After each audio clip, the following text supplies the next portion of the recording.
Dulu saya di Sarang itu pernah rois takrib, rois Fathul Mu'in. Tapi yang menjadi saya tambah alim itu gara-gara gejolokan bapak begini.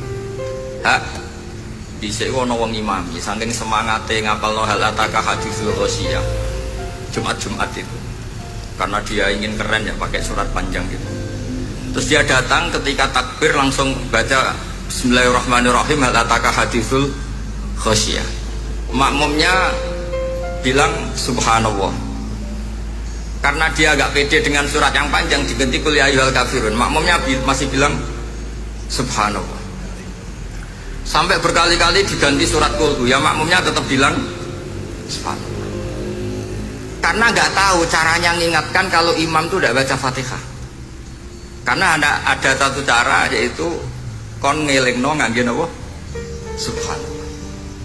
Akhirnya wonten makmum sing nekat orang mau Fatihah. Nah pertanyaan bapak saya, kamu harus berani ijtihad, merubah hanya satu pakem mengingatkan imam tuh pakai subhanallah. Karena kalau kasus seperti ini nggak cukup diingatkan subhanallah. Iya adik-adik, kira-kira batal boten ngelingno imam muni orang mau Fatihah. Kalau sampean bilang batal berarti nggak ada solusinya. Kalau bilang sah itu beberapa kalimat yang dalam pakem sholat itu apa? Membatalkan. Sampai milih batal apa enggak? Sampai saya tuh cari-cari, akhirnya ketemu juga di kitab Mizan Kubro diterangkan oleh Imam Malik bahwa kalamul musolli, musolli itu ngomong kalau itu manfaat, tapi jangan ditiru dan darurat, ya dan darurat, maka itu boleh dan tidak membatalkan sholat.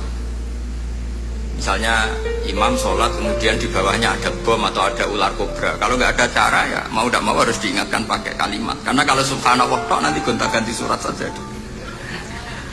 Tahu-tahu mati dipatok ular apa? Kobra.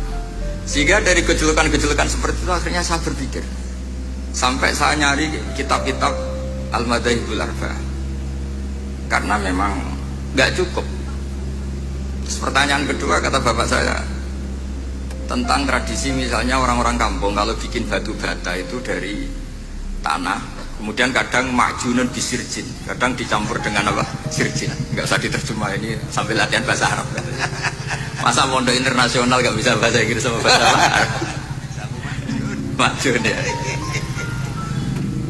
Ternyata mazhab Syafi'iyahnya membolehkan atau nganggap alat tohara itu dua, alma wa turab. Tapi ternyata dalam mazhab Hanafi termasuk alatut tathhir atau alatut tohara itu an-nar, yaitu api.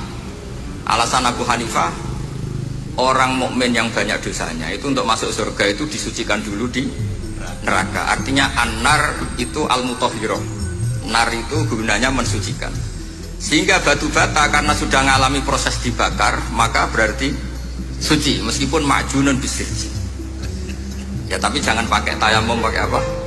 Nah, jadi kalau anda mandi junub atau nggak punya wudhu, kalau nggak ada turab sama apa air, ada solusinya yaitu wudhu pakai nar. Tapi itu jelas haram gitu kalau itu, karena nggak mungkin nggak ada turab, itu udah nggak mungkin. Ini penting, gejolokan-gejolokan para ulama, para guru ini penting, karena ternyata para nabi itu menjadi pinter itu ya karena digojlok pangeran.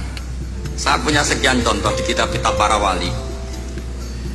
Ketika datang malakul mauti ke Nabi Ibrahim dan akan mengambil nyawanya, itu Nabi Ibrahim tangklek, kowe sapa? Aku malaikat. Ono apa? Ditugasno pangeran mencabut nyawa Anda. Terus kata Nabi Ibrahim, apa kamu tahu saya ini siapa? Ya tahu, Anda Khalilur Rahman, kamu kekasih Allah. Terus kata Nabi Ibrahim, hal ra'aita habiban yumitu habibah. Masa ada kekasih membunuh yang dikasih? Pasti Anda salah. Ya karena malaikat nggak pernah ngaji di sini, di progresif ini.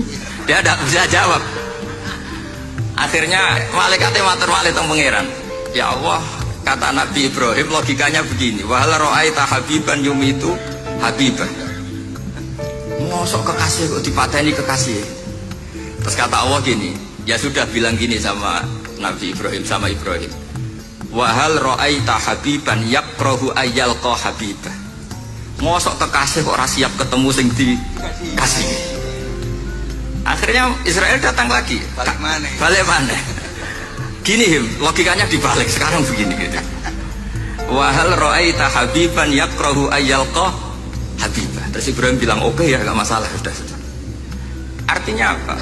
Kita ini diajari satu logika. Logika apa saja? Ini Allah. Sehingga ya memang normalnya hidup tuh cerdas. Kata Ghazali cerdas nyikapi apa? Realitas.